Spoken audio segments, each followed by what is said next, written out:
Salut tout le monde! Aujourd'hui je voudrais vous parler d'une question que je me pose depuis longtemps et je suis sûr que si je me la pose, il y en a plein d'entre vous qui se la posent aussi. Cette question c'est comment je réagirais si j'étais confronté à une situation de danger extraordinaire, que ce soit une catastrophe naturelle, un attentat, une explosion nucléaire ou une invasion de la France par les Bretons. Alors je sais que ça fait très longtemps que je me pose cette question mais je ne sais pas exactement d'où ça vient. C'est possible que ça vienne de ces blockbusters américains où vous savez, dans une situation de danger, il y a toujours un type qui se met à paniquer, à faire n'importe quoi, qui met en danger le groupe et qui finit par mourir le premier, en général d'ailleurs.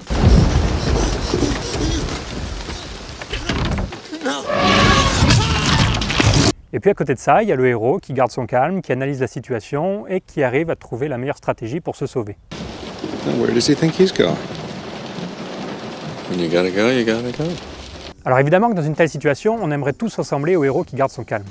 Mais de la même façon qu'on est tous le con de quelqu'un, on est tous le lâche de quelqu'un, alors je trouve que c'est intéressant de se poser honnêtement la question de savoir comment on réagirait dans une telle situation. Et puis récemment, il y a eu les attentats, bien sûr, qui ont fait que je me suis reposé la question et que je me suis demandé si un peu de science avait été faite sur le sujet. Ben, la réponse est oui, et ce que je vous propose de faire aujourd'hui, c'est de partager avec vous ce que j'ai trouvé. Alors avant de commencer, je voudrais faire un petit avertissement parce que je sais que c'est un sujet qui peut être un petit peu sensible. La première chose que je voulais dire, c'est que je ne vais pas vous dire comment vous, en particulier, vous réagiriez dans un attentat. Parce qu'il y a de la variation dans la façon dont les gens réagissent, et puis que chaque attentat a ses spécificités. Ce que la science peut dire par contre, c'est comment les gens réagissent de façon générale. Donc je sais que le titre de cette vidéo, c'est « Comment vous réagiriez dans un attentat », mais le vrai titre aurait dû être « Comment il est probable que vous réagiriez dans un attentat ». Je trouvais ça un peu long, donc j'ai raccourci, vous m'excuserez le titre putaclic. Encore, vous avez échappé au hand spinner sur la miniature. Et la deuxième chose que je voulais vous dire, c'est que je ne vais pas vous dire comment vous devriez réagir dans un attentat, quels sont les comportements les plus appropriés. Il y a des gens dont c'est le boulot de réfléchir à ça, je leur laisse la parole, moi j'en sais rien du tout. Une fois de plus, je vais juste vous dire comment les gens réagissent de façon générale. Et de la même façon, si vous avez eu le malheur d'être confronté à un attentat, je ne vais pas vous dire ce que vous avez ressenti ou comment vous auriez dû vous comporter, j'en ai aucune idée.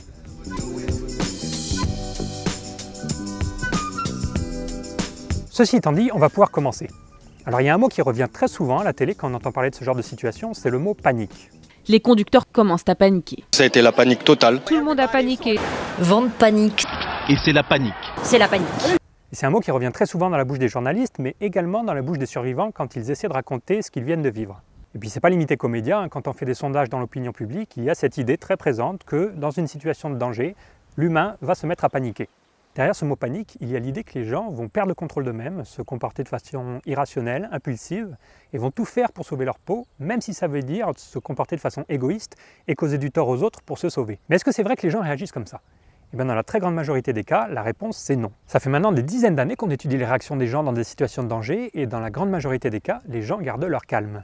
Alors prenons le 11 septembre 2001 par exemple. Lors des attaques du World Trade Center, alors même que les survivants ont rapporté qu'ils avaient conscience d'être dans une situation d'urgence et que les issues de secours étaient bondées, ils ont rapporté que l'évacuation s'était déroulée dans le calme, avec beaucoup de gens qui s'aidaient les uns les autres. Et ces témoignages sont confortés par des photos extrêmement rares prises lors de l'évacuation de la tour numéro 1, qui montrent effectivement une évacuation qui se déroule dans le calme, avec des gens qui discutent de tout et de rien, des dossiers en cours, comme des résultats sportifs de la veille, selon les propres mots d'un survivant. D'ailleurs, on sait maintenant que la majorité des gens qui se trouvaient dans la tour numéro 1 au moment du crash de l'avion, mais en dessous de l'étage où l'avion s'est crashé, la majorité de ces gens ont réussi à survivre. Et on pense que c'est en grande partie dû au fait que l'évacuation s'est déroulée dans le calme.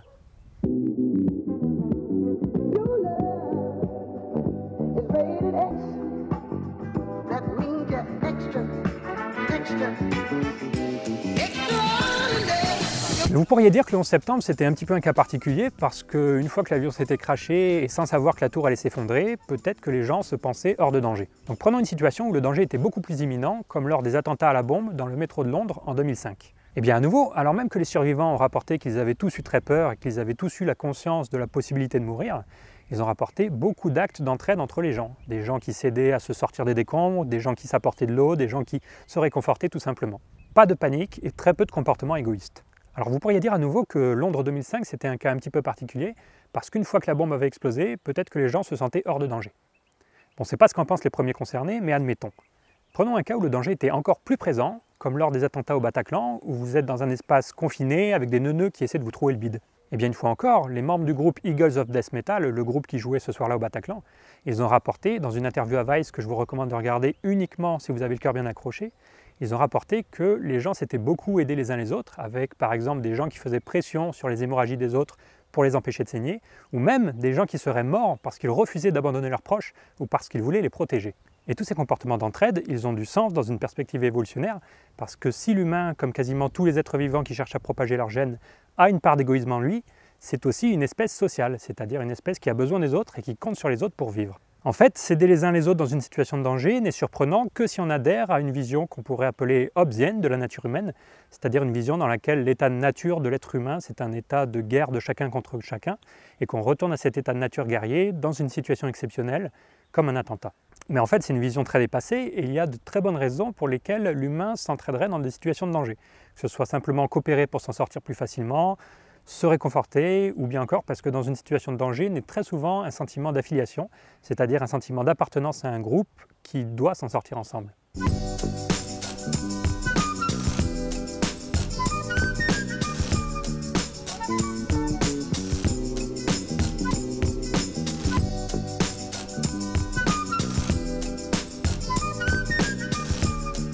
Alors je vous avoue que je ne m'attendais pas à trouver un tel consensus dans la littérature scientifique en démarrant cette vidéo, mais apparemment les études sont claires. En situation d'urgence, l'être humain garde son calme, la panique collective n'existe pas et la panique individuelle est très rare. Mais alors si c'est vrai que la panique de masse n'existe pas, comment on explique que ce mot soit tellement présent partout, même dans la bouche des survivants? Parce que c'est vrai, souvent les survivants, ils emploient le mot panique pour décrire ce qu'ils viennent de vivre, mais ensuite quand on regarde dans les détails de façon un petit peu objective, on trouve que ça ne correspond pas tellement à ce qui s'est passé. Alors il faut savoir que dans la définition du mot panique, il y a deux parties. Il y a une partie peur intense, la panique c'est de la peur intense, et il y a une partie comportement déraisonné. La panique c'est de la peur intense qui mène à des comportements déraisonnés. Les comportements déraisonnés, c'est les comportements qui ne sont pas adaptés à la situation, qui vont amener plus de mal que de bien. Eh bien, j'ai l'impression que quand on parle de panique, on utilise très souvent ce mot pour décrire le premier aspect, la peur intense, mais pas tellement pour décrire le deuxième aspect, les comportements déraisonnés. Prenons un exemple. On parle très souvent de panique quand on voit des gens courir dans la rue. Mais courir dans une situation dans laquelle il y a du danger, c'est pas forcément un comportement irrationnel. Au contraire, dans plein de situations, ça peut être le comportement le plus adapté. Et c'est pas parce que les gens courent qu'ils ont forcément perdu le contrôle d'eux-mêmes. Ils peuvent très bien être restés maîtres de leurs émotions. Autre exemple. Pendant que j'étais en train d'écrire cette vidéo, ont eu lieu les attentats de Londres du 3 juin 2017. Je suis allé voir comment les médias avaient traité cet événement. Et un des tout premiers liens sur lesquels je tombe, sur le site du monde.fr, c'est une vidéo qui s'intitule « Londres, scène de panique dans un bar ». Je clique et qu'est-ce qu'on voit ?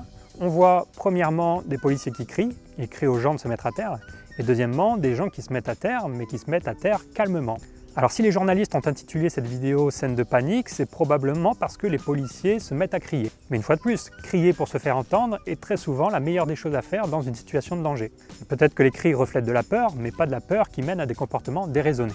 Donc de la peur intense, oui. Des comportements qu'on pourrait qualifier d'exceptionnels, d'inhabituels, oui. Mais des comportements irrationnels, impulsifs, antisociaux, non.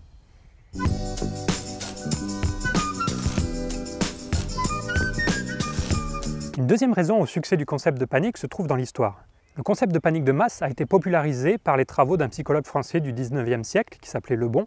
Et ces travaux n'étaient pas très sérieux, mais ils ont quand même eu une grande influence sur la société. On pense d'ailleurs qu'à la base, la popularisation du concept de panique de masse aurait eu des raisons idéologiques. La panique de masse permettait de légitimer la répression contre les manifestations et permettait de légitimer, de renforcer le contrôle social. D'ailleurs, on pense que l'utilisation du lexique de la maladie pour qualifier les comportements de groupe, comme la contagion émotionnelle, ça permet de renforcer l'idée que les comportements de groupe sont une pathologie et qu'il faut les soigner.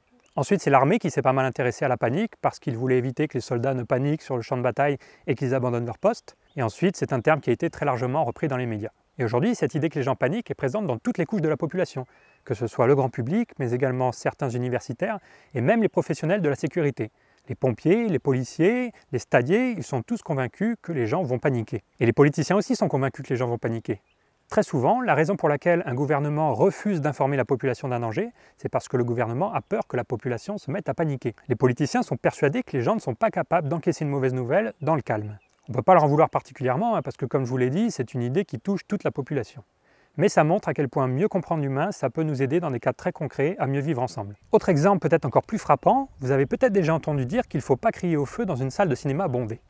Et la raison pour ça, c'est qu'on pense que crier au feu va créer de la panique et que la panique va engendrer plus de morts que l'incendie lui-même. Mais si c'est faux que les gens paniquent, alors ça devient carrément criminel de ne pas crier au feu, parce que ça fait perdre de précieuses secondes pour l'évacuation. Et puis dernièrement, le succès du concept de panique peut probablement être expliqué parce qu'au niveau psychologique, il y a quelque chose d'assez fascinant, quelque chose d'attirant dans l'idée que l'humain puisse se transformer comme ça, d'un claquement de doigts, en une espèce de monstre impulsif et irrationnel. C'est d'ailleurs le point de départ de nombreux contes et légendes.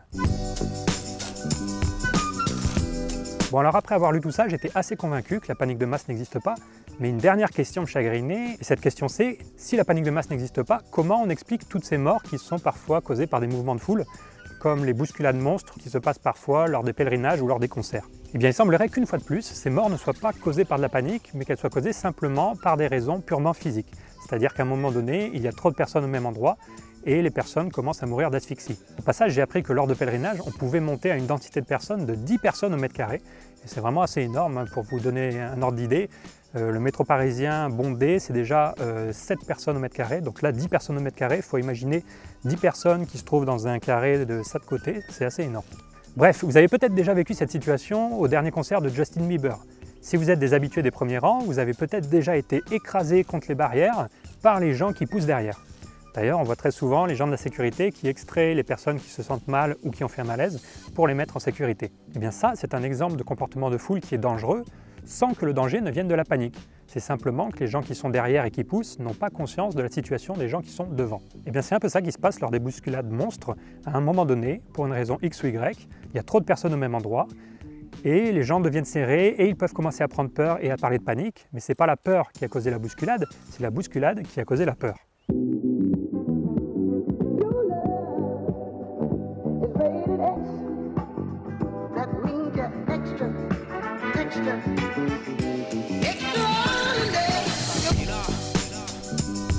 Voilà, je vous ai présenté grosso modo ce qu'on sait sur les réactions des gens dans des situations de danger. Alors on ne sait pas tout, hein, parce qu'il y a beaucoup d'études qui sont basées sur des témoignages a posteriori dont on n'est pas bien sûr de la fiabilité. Et puis c'est un domaine où on ne peut pas faire ce qu'on fait d'habitude en science, c'est-à-dire faire des expériences où on va prendre des gens, les mettre dans des situations de danger et observer tranquillement comment ils vont réagir en sirotant un diabolomante. Mais on va sûrement faire des progrès dans les années à venir avec la généralisation de la vidéosurveillance et aussi parce qu'on commence à utiliser des nouvelles méthodes comme la réalité virtuelle. Donc on ne sait pas tout, mais une chose est sûre, c'est que les gens ne se mettent pas à paniquer, ils ne se mettent pas à avoir des comportements irrationnels et impulsifs, et ils ne se mettent pas à devenir complètement égoïstes et à causer du tort aux autres en essayant de se sauver. Donc, puisque dans une semaine vous aurez déjà tout oublié de cette vidéo, je vous propose de retenir qu'une seule chose, la panique de masse n'existe pas, méfiez-vous du mot panique quand vous l'entendez à la télévision, même dans la bouche des survivants. Méfiez-vous encore plus des scènes de panique d'Hollywood, hein, les gens qui se marchent les uns sur les autres et qui sont prêts à vendre leur mère pour se sauver, ça n'existe pas dans la vraie vie.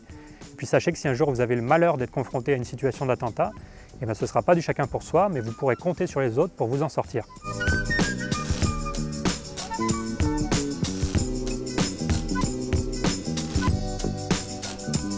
Voilà, cette vidéo est maintenant terminée. Je voudrais dire un gros merci à Guillaume de The Cache, qui est le chercheur qui bosse sur le sujet et qui a non seulement relu le script de cette vidéo, mais qui en plus m'a fourni des articles vulgarisés qu'il avait lui-même écrits et dont je me suis fortement inspiré pour écrire cette vidéo. Donc gros merci à lui. Et Guillaume a commencé par travailler sur la communication des émotions et la contagion émotionnelle chez l'humain, et puis ensuite il s'est intéressé aux primates non humains, et en particulier aux chimpanzés. Donc il s'est posé la question de savoir comment la réception d'un cri, comment la réception d'une vocalisation va affecter l'état émotionnel d'un chimpanzé. Donc en gros, comment les chimpanzés réagissent quand ils entendent un de leurs congénères crier. Là sur cette photo par exemple, vous le voyez en train de mesurer la température d'un chimpanzé à l'aide d'un petit pistolet à infrarouge, ce qui est très pratique pour faire des mesures à distance et dans le milieu naturel des chimpanzés. Au passage, Guillaume me demande de rappeler que les chimpanzés sont une espèce sauvage et qu'il faut les protéger, et que si un jour vous êtes aussi près d'un chimpanzé que lui ne l'est sur cette photo, eh ben, probablement qu'il faut vous poser des questions et que vous êtes allé un petit peu trop loin pour obtenir votre selfie. Et puis dernièrement, Guillaume est allé interviewer des rescapés du Bataclan pour essayer de mieux comprendre tout ce dont on vient de parler, comment les gens réagissent dans des situations de danger, en fonction d'avec qui ils sont ou où ils se trouvent par rapport à la source de danger. Si cette recherche vous intéresse, je vous ai mis dans la description un lien vers le site web de Guillaume et vous trouverez à côté de ce lien tous les liens des études dont je me suis servi pour faire cette vidéo. N'hésitez pas à partager cette vidéo, en particulier à des gens dont c'est le métier de gérer des foules au quotidien, comme des pompiers, des policiers, des conseillers ANPE. Je pense que c'est à eux que la vidéo sera la plus utile et puis je suis très intéressé de savoir ce qu'ils en pensent. Merci d'avoir regardé cette vidéo et à très bientôt.